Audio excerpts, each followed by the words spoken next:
नमस्कार, आप देख रहे हैं केकेएस न्यूज और मैं हूं आपके साथ मानवी ठाकुर। हरिद्वार उत्तराखंड विशेष चर्चा में जल संस्थान की उपलब्धियों पर क्या बोले मोहन राजा सांगवान और अधिशासी अभियंता विपिन चौहान।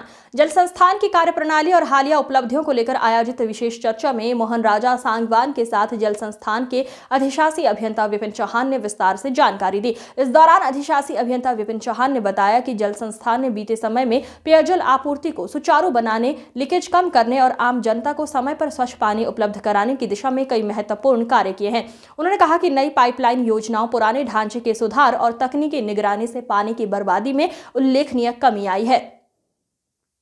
मोहन राजा सांगवान ने चर्चा के दौरान कहा कि जल संस्थान की टीम जनता की जरूरतों को प्राथमिकता देते हुए लगातार बेहतर सेवा देने के प्रयास कर रही है। उन्होंने अधिकारियों और कर्मचारियों के कार्यों की सराहना करते हुए कहा कि पारदर्शिता और जवाबदेही के साथ किए गए कार्यों का सीधा लाभ आम नागरिकों को मिल रहा है। विपिन चौहान ने आगे बताया कि भविष्य में भी जल आपूर्ति व्यवस्था को और मजबूत करने के लिए नई योजनाओं पर काम चल रहा है ताकि हर घर तक निर्बाध और स्वच्छ पेयजल पहुंचाया जा सके। सर, ये जानना चाहते हैं जो गत वर्ष में आपके विभाग की उपलब्धियां हैं उनके बारे में थोड़ा, और नव वर्ष में कुंभ के टाइम की जो प्रस्ताव हैं जो अभी चालू काम होने हैं, कुछ हो गए, उसमें क्या कहना चाहेंगे आप?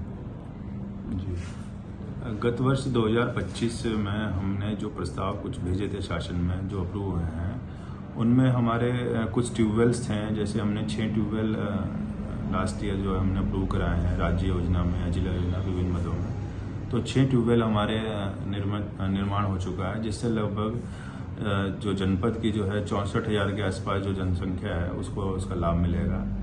इसके अलावा रुड़की शहर के लिए छावनी परिषद में एक टैंक का निर्माण भी हम करा रहे राज्य योजना में, उससे लगभग 10,000 की आबादी को उसका लाभ मिलेगा। और अभी देखिए कुंभ भी, आगामी कुंभ प्रस्तावित है 2027 में, उसके लिए हमने विभाग में जो हमारे जो डिफरेंट टाइप के नेचर्स के काम होते हैं उसके लिए प्रस्ताव दिए हुए हैं, चाहे वो ट्यूबवेल निर्माण का हो, चाहे वो पंप खरीदने के हो या लाइनें बिछाने के काम हो। तो हमने ये प्रस्ताव लगभग 48 करोड़ के प्रस्ताव भेजे हैं मेला प्रशासन को। इसमें से अभी 3 काम हमारे अप्रूव हैं लगभग 4.5 करोड़ के। इसमें 3 ट्यूबवेल हैं, एक पावन धाम में है, एक मोतीचूर में है और एक हमारा ये प्राइमरी पाठशाला है जो पुराना ऋषिकेश रोड पर। इससे लगभग हमारे जो लगभग 40,000 की आबादी जो है हमारी जो कुंभ में आएगी स्नान करने, उनको इसका लाभ मिलेगा। और न केवल कुंभ में, इसके जो कुंभ के बाद जो स्थानीय जनता है उसको भी इसका निरंतर लाभ मिलता रहेगा।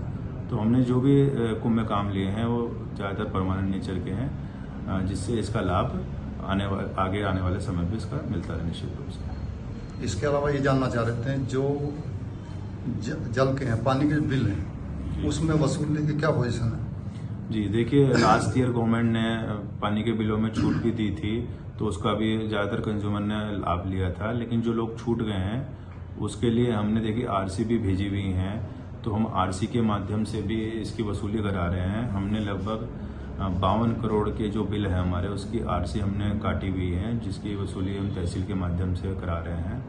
वर्तमान समय में अभी हमारी वसूली लगभग 10 करोड़ के आसपास हुई है और टारगेट हमारा 50 करोड़ के आसपास का है। तो हमें अभी निश्चित रूप से एक बहुत बड़ा लक्ष्य भी अचीव करना है, महीने हमारे पास कम है, तो इसलिए हमने इसमें प्रशासन का भी सहयोग लिया है। और मेरा मतलब मैं जहाँ तक समझता हूँ कि वसूली हम 100% के आसपास लगभग। इसके अलावा जल संस्थान जो एक चर्चाओं में रहा सुभाष नगर की तरफ से, वहाँ पानी की टंकी का विषय था, तो वो उसमें क्या कहेंगे? देखिए, सुभाष नगर के मामले में मैं कहना चाहूँगा, सुभाष नगर की जो योजना है वो जल निगम ने बनाई थी सन 2008-9 के करीब उसका निर्माण हुआ था। तब से ये योजना वहाँ की जो पेयजल स्वच्छता समिति उसका संचालन कर रही थी। हमारे पास योजना अप्रैल 2023 में आई थी। 23 में लगभग हमें 3,000 के आसपास के कनेक्शन थे जो हमें हैंडओवर हुए थे उस समय। तो इनमें काफ़ी लोगों की शिकायतें थी कि साहब हमारे बिल बढ़ के आ रहे हैं, आप बिल इसको थोड़ा सा कम कराइए। तो हमने इसकी जांच भी कराई। जो बिल हमें स्वच्छता समिति ने जो उसको मेंटेन कर रही थी, पुरानी जो उपभोक्ताओं के जो भी बकाया थे, वो उन्होंने हमें उसकी लिस्ट उपलब्ध कराई थी। उसी आधार पर हमने अपने बिल उसमें ऐड ऑन करके भेजे थे। तो कुछ कंज्यूमर ने इसमें उपभोक्ता फॉर्म में भी शिकायत की, कहीं पटल पे इन्होंने इसकी शिकायतें की, डीएम साहब के यहाँ पे भी गए लोग। तो हमने कुछ लोगों के मानवीयता के आधार पे या फिर एक्चुअल फैक्ट के आधार पे हमने चेक करके उनके कनेक्शन, उनके जो बिल हैं उनमें संशोधन भी किया था।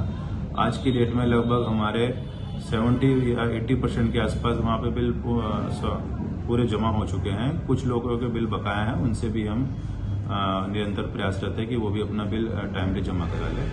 तो ये जो मामला है बेसिकली पूरा पेयजल स्वच्छता समिति का है। और इसमें एक बात और निकल के आई थी, जो वहाँ पे एक ट्यूबवेल है उसका बिल काफ़ी बकाया था, लगभग 4.5 करोड़ उसका ट्यूबवेल का बिल बकाया है। तो मैं ये भी इसमें कहना चाहूँगा, जो वो ट्यूबवेल है वो आज तक भी हमें हैंडओवर नहीं हुआ है और इसका संचालन भी पेयजल स्वच्छता समिति ही कर रही थी, जो सुभाष नगर की समिति।